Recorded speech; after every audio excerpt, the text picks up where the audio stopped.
ఏపీలో ఎన్టీఆర్ భరోసా పెన్షన్ల పంపిణీ ముమ్మరంగా నిర్వహించింది ప్రభుత్వం. ఉదయం నుంచి సచివాలయాల సిబ్బంది లబ్ధిదారుల ఇంటికి వెళ్లి పెన్షన్ అందించారు. శ్రీకాకుళం జిల్లా వాంఢేడ గ్రామంలో మంత్రి అచ్చెన్నాయుడు పెన్షన్లు పంపిణీ చేశారు. ఇంటింటికి తిరిగి 7,000 రూపాయలు అందించారు. పెన్షన్ పంపిణీ చేయడం చాలా ఆనందంగా ఉందన్నారు మంత్రి అచ్చెన్నాయుడు. 36,000 కోట్ల రూపాయలు సంవత్సరానికి ఖర్చు పెడుతున్నాం. ఈ పార్టీ ఎంత ప్రజల శ్రేయస్సు కోరిందో మీకు తెలుసు. 2019లో వైసీపీ వచ్చింది.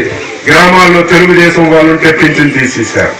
తెలుగుదేశం పార్టీ సానుభూతి పరులుంటే పింఛన్ తీసేశారు. చంద్రబాబు నాయుడు ఒకే మాట చెప్పారు కేబినెట్ సమావేశంలో, నేను మాట ఇచ్చాను, ఒక్క పింఛన్ కూడా తీయకండి. నిన్నటి వరకు ఏ విధంగా అయితే ఈ రాష్ట్రంలో పింఛన్లు ఇచ్చారు, అదే విధంగా ఒక్కరిది కూడా మిస్ అవ్వకుండా అందరికీ ఇమ్మని ఒక మంచి హృదయంతో చంద్రబాబు నాయుడు ఆదేశాలు ఇచ్చారంటే రాజకీయ నాయకుడంటే ఆ విధంగా ఉండాలి.